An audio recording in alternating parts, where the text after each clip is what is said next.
교통사고 후유증으로 오장미의 머릿속은 산산이 부서진 거울처럼 혼란에 빠져 있었어요. 오장미, 마서린, 서로 다른 이름이 뒤엉킨 채 그녀의 머릿속을 파고들고 있었어요.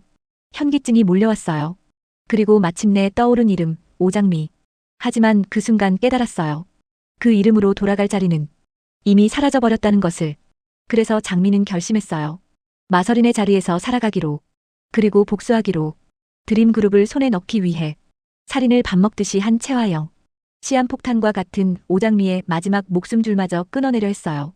모든 것을 완벽하게 끝낼 계획을 세웠지만 예상하지 못한 변수가 있었어요. 강백호 변호사, 오장미의 수호천사, 그의 집요한 추적이 마침내 숨겨진 꼬리를 잡아내게 됩니다. 오늘 이야기 시작합니다. 구독과 좋아요는 영상 제작에 큰 힘이 됩니다. 중환자실 앞 복도는 숨이 막힐 듯 고요했어요. 형광등 불빛이 희미하게 깜빡였고 밤을 새운 사람들의 발자국 소리만 간간히 울려 퍼지고 있었어요. 마서린, 아니 진짜 오장미는 유리창 너머를 바라보고 있었어요. 차갑게 식은 손으로 창문을 짚은 채 한 발짝도 움직이지 못했어요. 침대 위에 누워있는 사람. 그 사람이 바로 서린이었어요. 오장미의 눈에서 눈물이 조용히 흘러내렸어요. 우리는 대체 무슨 운명이었던 걸까? 손이 떨리기 시작했어요. 하지만 눈물은 어느 순간 멈춰 있었어요. 슬픔이 사라진 자리에는 다른 감정이 들어서고 있었어요. 분노였어요. 채화영. 그 사람이 자신의 죽음을 명령했다는 사실을 이제야 깨달았어요. 유리창 너머의 서린이를 바라보며 오장미는 천천히 주먹을 쥐었어요. 손톱이 살을 파고들었지만 아프지 않았어요. 이미 마음은 다른 곳에 가 있었어요. 설이나 내가 그 증거를 반드시 찾아낼게. 오장미의 눈빛이 완전히 달라졌어요. 더 이상 울고 있는 여자가 아니었어요. 그 순간 복수가 시작되고 있었어요. 마서리는 오장미의 이름으로 코마 상태에 빠져 있었고 진짜 오장미는 돌아갈 자리조차 잃어버린 상황이었어요. 이제 그녀에게 남은 길은 하나뿐이었어요. 가족을 산산조각 낸 채화영을 무너뜨리는 것. 그것을 위해 오장미는 철저하게 마서린으로 살아가기로 결심했어요. 유리창 너머의 서린이를 마지막으로 바라봤어요. 채화영 각오해. 지옥을 보여줄게. 그리고 천천히 등을 돌렸어요. 이제 울 시간은 끝났어요. 복수할 시간이었어요. 다음 날 마서린의 삶이 시작된 오장미는 재벌가 저택으로 돌아왔어요. 저택은 변한 것이 없었어요. 마대창 회장이 양팔을 활짝 펴고 서린이를 안아주었어요. 80이 가까운 나이에도 등이 꼿꼿하고 눈빛이 서늘한 사람이었어요. 그 눈빛이 오장미를 향해 부드럽게 풀렸어요. 진심이었어요. 손녀를 향한 마음만큼은 이 집안에서 유일하게 거짓이 없어 보였어요. 설이나 많이 놀랐지. 이제 다 괜찮은 거야? 회장의 목소리에는 걱정이 배어 있었어요. 주름진 손이 오장미의 어깨를 가볍게 쥐었어요. 오장미는 그 손의 온기를 느끼며 잠깐 눈을 내리깔았어요. 이 손이 잘못된 가족을 믿고 있다는 것이, 이 눈이 곁에 있는 독을 보지 못하고 있다는 것이 마음 한켠을 아프게 했어요. 네 할아버지, 저 괜찮아요. 근데 머리가 좀. 오장미는 일부러 말끝을 흐렸어요. 미간을 살짝 좁히고 관자놀이 쪽을 손으로 짚었어요. 기억상실을 겪는 척 연기하기로 마음먹은 것은 저택에 들어서기 훨씬 전부터였어요.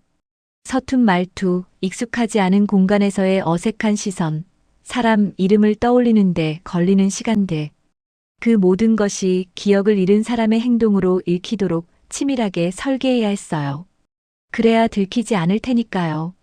염산월이 그 뒤를 바짝 따라붙었어요. 어머, 설이나. 많이 놀랐지? 얼마나 걱정했는지 몰라. 목소리는 높고 들뜬 편이었어요. 염산월의 눈에는 사고가 가벼운 부상으로 끝난 것이 못내 아쉬운 표정이 보였어요. 오히려 가사도우미 양금순 씨 표정이 더 안타까워 보였어요. 저 좀 쉬고 싶어요. 머리가 아파서요. 그것만으로 충분했어요. 염산월은 과하게 걱정하는 표정을 지어 보이며 길을 비켜주었어요. 장미가 마서린의 방에 혼자 남았을 때였어요. 문이 닫히는 소리가 들렸어요. 오장미는 잠시 그 자리에 서서 귀를 기울였어요. 복도에서 발소리가 멀어지는 것이 느껴졌어요.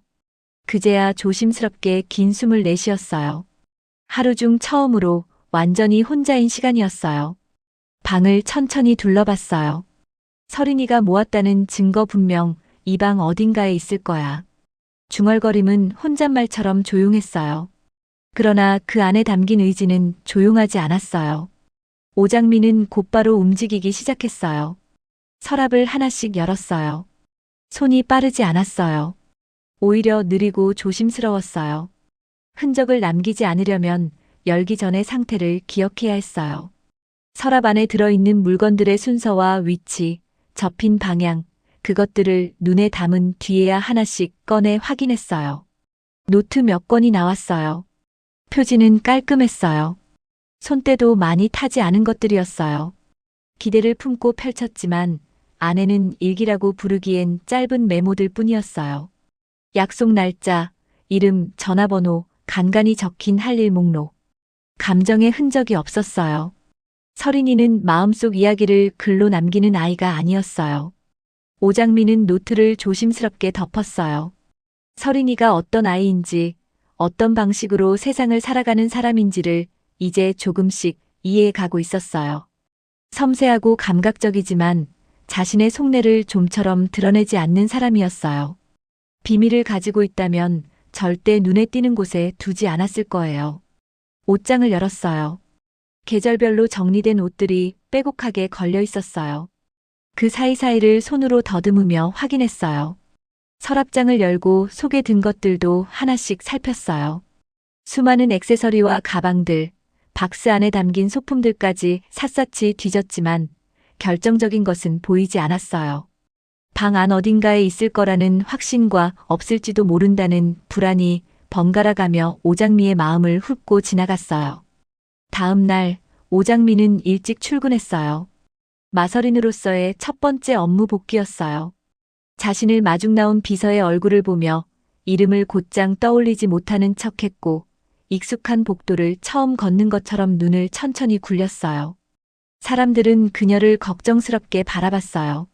가벼운 부상이라지만 교통사고 후유증이 걱정된다는 눈빛들이었어요. 그 눈빛들이 오히려 오장미에게는 방패가 되어 주었어요. 기회를 틈타 마실장의 사무실까지 몰래 뒤졌어요. 잠겨있지 않은 서랍들을 확인하고 책장 사이에 꽂힌 파일들을 훑었어요. 컴퓨터 앞에 앉아 로그인을 시도했지만 비밀번호를 알 수 없었어요. 성과는 없었어요. 빈손으로 사무실을 나섰을 때 복도 끝에서 바람이 불어오는 것처럼 허탈함이 밀려왔어요.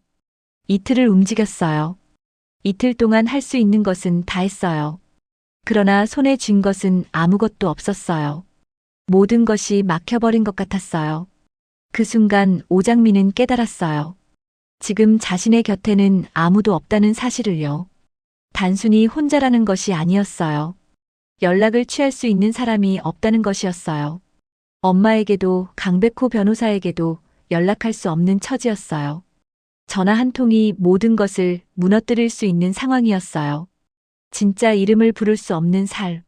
진짜 얼굴을 내보일 수 없는 삶. 마서린으로 살아가는 동안 오장미는 완전히 혼자가 되어 있었어요. 그 사실이 가슴을 무겁게 짓누르고 있었어요. 오장미는 이를 악물고 하루하루를 버티고 있었어요. 마서린으로 살아가는 시간은 숨을 참고 물속에 잠겨 있는 것과 같았어요. 한순간이라도 방심하면 모든 것이 무너질 것만 같았어요. 이름 하나를 잘못 기억하거나 표정 하나를 잘못 짓거나 습관 하나가 삐끗하는 것만으로도 모든 것이 끝날 수 있었어요. 그 와중에도 가장 마음에 걸리는 사람이 있었어요. 강백호 변호사였어요. 물론 엄마도 나를 찾겠지만 언니가 잘 둘러대고 있을 거예요. 강 변호사의 얼굴이 자꾸 떠올랐어요. 사고 소식을 들었을 때 어떤 표정을 지었을지, 지금 이 순간 어디에서 무엇을 하고 있을지, 오장미의 빈자리를 얼마나 무겁게 느끼고 있을지가 생각날 때마다 마음 한 곳이 쥐어짜이는 것 같았어요. 누구보다 오장미의 사고를 슬퍼할 사람이었어요. 그리고 누구보다 진실을 파헤치려 할 사람이었어요. 그것이 문제였어요. 마서린의 말대로라면 채화영은 치밀하고 잔인한 사람이었어요. 자신이 원하는 것을 얻기 위해 사람 하나쯤은 아무렇지 않게 걸어낼 수 있는 사람이었어요. 섣불리 건드렸다가는 강백호마저 위험해질 수 있었어요. 아니, 어쩌면 이미 그쪽에서 그를 주시하고 있을지도 몰랐어요. 오장미는 천장을 바라보며 눈을 감았어요. 강백호를 지키기 위해서라도 철저하게 채화영의 편에 서 있는 척해야 했어요. 오장미는 눈을 감은 채 조용히 결심을 다졌어요. 이 싸움은 화려하지 않을 것이었어요. 누군가 알아줄 것도 없었어요. 누군가 함께 해줄 것도 없었어요. 혼자, 완전히 혼자서 이름도 없이, 얼굴도 없이 싸워야 하는 전쟁이었어요. 그래도 괜찮았어요. 서린이가 저 차가운 병원 침대에 있는 한 멈출 이유 따위는 없었으니까요. 오장미는 밤마다 생각했어요. 저택에 불이 꺼지고 모든 것이 잠든 시간이 되면 그때서야 비로소 오장미는 마서린이 아닌 자기 자신으로 돌아올 수 있었어요. 마서린의 침대에 누워 마서린의 천장을 바라보면서 오장미는 지금껏 이 집안에서 보고 들은 것들을 하나씩 다시 꺼내놓고 들여다봤어요. 퍼즐 조각처럼 흩어진 것들이었어요. 그러나 밤이 깊어질수록 조각들은 조금씩 맞춰지기 시작했어요. 그리고 하나의 결론에 도달했어요. 채화영은 30년 동안 단 하나의 욕망을 키워왔어요. 드림그룹을 손에 넣는 것이었어요. 그것은 야망이라기보다 집착에 가까웠어요. 엄마 행세를 해온 이유는 단 하나였어요. 마대창 회장의 절대적인 총애를 받는 손녀 마서린을 이용하기 위해서였어요. 마서린이 이 집안에서 가지는 무게가 클수록 마서린 곁에 붙어 있는 채화영의 위치도 단단해지는 구조였어요. 마서린은 채화영에게 방패였고 열쇠였고 사다리였어요. 그것이 채화영이 이 집안에 붙어 있을 수 있는 유일한 이유였어요. 채화영의 잔혹함을 하나씩 깨닫기 시작한 장미는 어떻게 쌍둥이 형제가 떨어지게 되었는지 어렴풋이 끔찍한 상상을 하기 시작했어요. 어느 날 오장미는 채화영의 사무실을 찾아갔어요.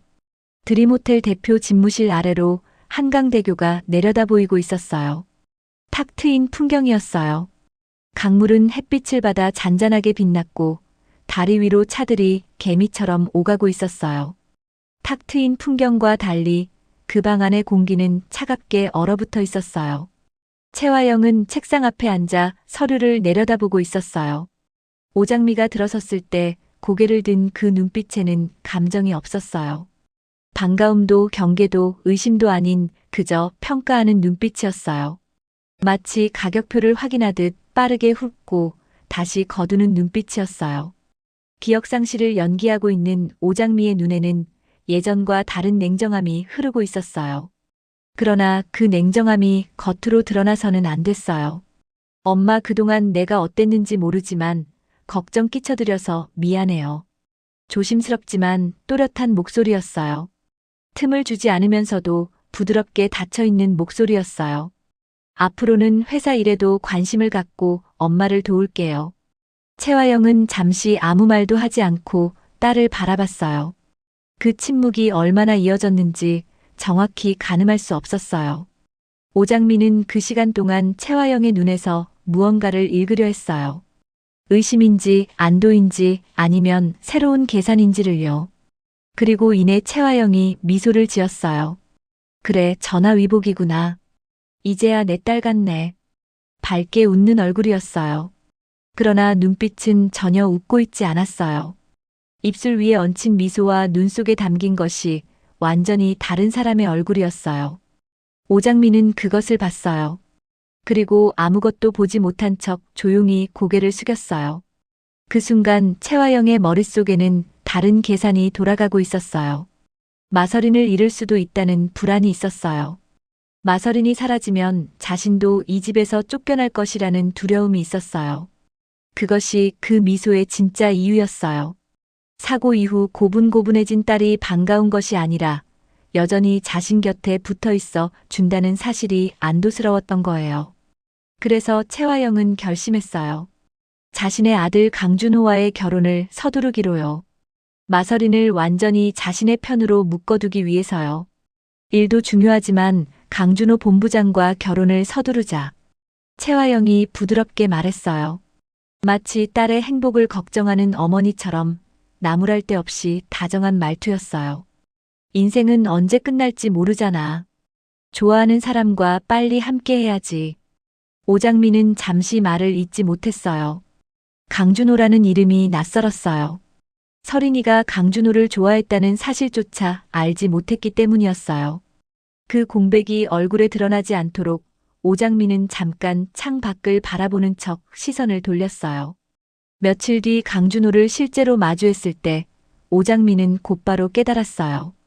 강준호의 눈에는 서린이를 향한 감정이 전혀 없다는 것을요. 연인을 바라보는 눈이 아니었어요. 거래 상대를 바라보는 눈이었어요. 예의 바르고 적당히 친절하고 그러나 어디에도 진심이 없는 눈이었어요. 이 결혼이 누구의 욕망을 위한 것인지가 눈 하나로 설명되고 있었어요.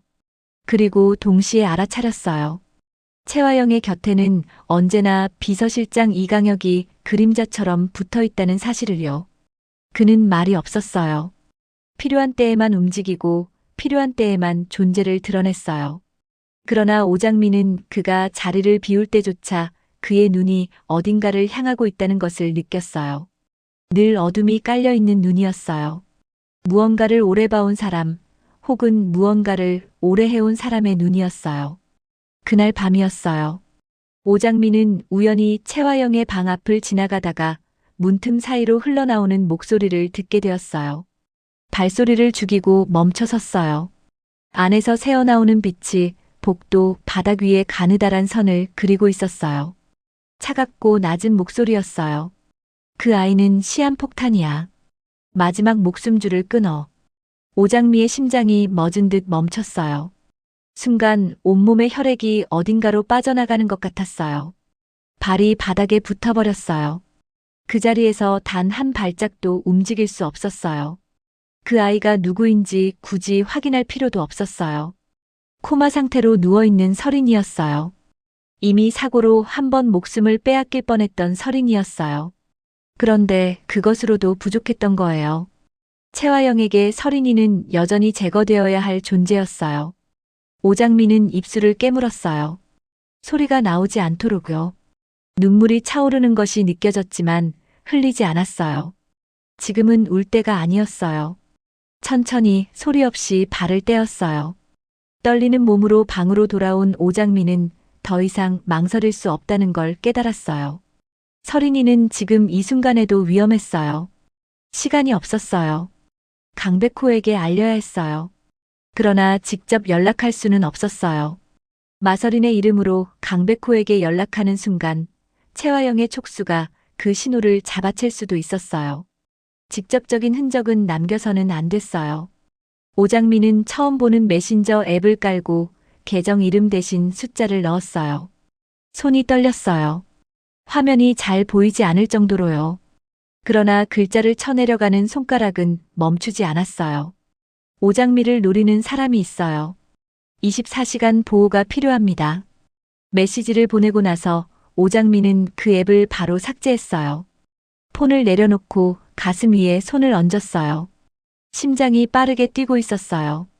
이 메시지가 닿을지 모른다는 불안과 반드시 닿아야 한다는 절박함이 동시에 느껴졌어요. 그 무렵 강백호 변호사는 사고의 진실을 밝히기 위해 혼자서 조사를 이어가고 있었어요. 밤마다 서류를 펼쳤어요. 사고 당일의 기록, 목격자 진술, CCTV 영상 분석 결과들을 반복해서 읽고 또 읽었어요. 무언가 빠진 것이 있다는 느낌이 가시지 않았어요. 퍼즐의 마지막 조각을 찾지 못한 것 같은 그 불편함이요. 그리고 중요한 사실 하나를 알아냈어요. 사고 당일 오장미는 혼자가 아니었다는 것이었어요. 카페 직원의 증언을 토대로 119 기록을 다시 확인했어요. 사고 신고가 2명으로 접수되어 있었어요. 분명히 2사람이었어요. 그러나 병원 기록에는 오장미 한 사람만 남아 있었어요. 누군가 의도적으로 흔적을 지운 것이 분명했어요. 강백호는 책상 위에 손을 짚고 잠시 눈을 감았어요. 머릿속에서 파편들이 다시 배열되기 시작했어요. 단순한 사고가 아니었어요. 처음부터 아니었어요. 그리고 그가 모르는 두 번째 사람이 어딘가에 있었어요. 살아있거나 혹은 지워졌거나요. 그때 익명의 메시지가 도착했어요. 오장미를 노리는 사람이 있어요. 24시간 보호가 필요합니다. 강백호는 화면을 내려다봤어요. 발신자도 없고 연락처도 없었어요. 그러나 그 문장은 단순한 제보가 아니었어요. 경고문의 형식을 하고 있었지만 그 안에는 다른 무언가가 들어있었어요. 너무 구체적이었어요. 두려움을 알면서도 보낸 사람의 냄새가 났어요. 강백호는 직감했어요. 이건 단순한 경고가 아니라 누군가의 구조 요청이라는 것을요. 강백호는 경찰과 함께 병원에 잠복하기로 했어요. 담당 형사에게 지금까지 알아낸 것들을 전부 내놓았어요. 2명으로 접수된 신고 기록, 지워진 병원 기록, 익명의 메시지까지요. 처음에는 증거가 부족하다는 말이 돌아왔어요. 그러나 강백호는 물러서지 않았어요. 설득이 안 되면 요청했고, 요청이 안 되면 압박했어요. 결국 형사 2명이 함께 움직이기로 했어요. 그리고 일주일이 지나던 밤이었어요. 복도는 어두웠어요. 면회 시간이 한참 지난 시각이었어요. 간호 스테이션의 불빛만이 희미하게 남아 있었고 병동 전체가 잠든 것처럼 고요했어요. 강백호는 병실에서 떨어진 복도 끝 어두운 자리에 서 있었어요. 숨을 고르고 있었어요. 마침내 그 남자가 나타났어요. 이강혁이었어요. 평범한 외출복 차림이었어요. 병문안을 온 사람처럼 보이려는 것인지 손에 과일이 담긴 봉투를 들고 있었어요. 그러나 걸음이 달랐어요. 주변을 살피는 방식이 달랐어요. 1번, 2번, 3번. 복도 양쪽을 확인하며 천천히 병실 앞으로 다가갔어요. 그것은 문병을 온 사람의 걸음이 아니었어요. 이강혁은 병실 문을 밀고 안으로 들어갔어요. 침대 위의 환자는 움직이지 않았어요. 심장 모니터가 규칙적으로 소리를 냈어요. 이강혁은 봉투를 내려놓고 침대 곁으로 걸어갔어요. 잠든 환자를 내려다봤어요. 그 눈에 망설임이 없었어요. 오래 생각한 사람의 눈이었어요. 이미 결정을 끝낸 사람의 눈이었어요. 이강혁은 천천히 손을 뻗었어요. 오장미의 입을 틀어막았어요. 그 순간이었어요. 문이 거칠게 열렸어요. 손때. 강백호의 외침이 병실을 가득 채웠어요. 경찰이 들이닥쳤어요. 이강혁이 뒤를 돌아봤어요. 그 눈에 처음으로 당혹감이 지나갔어요. 그러나 이미 늦었어요. 양쪽에서 팔이 잡혔어요. 저항할 틈이 없었어요. 이강혁은 그대로 현장에서 체포되었어요. 오장미를 죽이려던 첫 번째 증거가 마침내 모습을 드러내고 있었어요. 지워지고 숨겨지고 덮여있던 것들이 하나씩 수면 위로 올라오기 시작했어요. 채화영이 30년 동안 쌓아 올린 것들의 밑바닥에 어떤 것들이 깔려 있는지가 이제 조금씩 드러나고 있었어요. 그리고 복수는 이제 시작에 불과했어요. 오장미는 저택의 불 꺼진 창문 너머 어딘가에서 그날 밤의 일을 알지 못한 채 마서린으로 숨을 참고 있었어요. 그러나 그녀가 보낸 단 한 줄의 메시지가 서린이의 목숨 하나를 지켜낸 거예요. 아무도 알아주지 않을 방식으로 이름도 없이 흔적도 없이 그렇게 복수의 첫 번째 판이 조용히 움직이고 있었어요.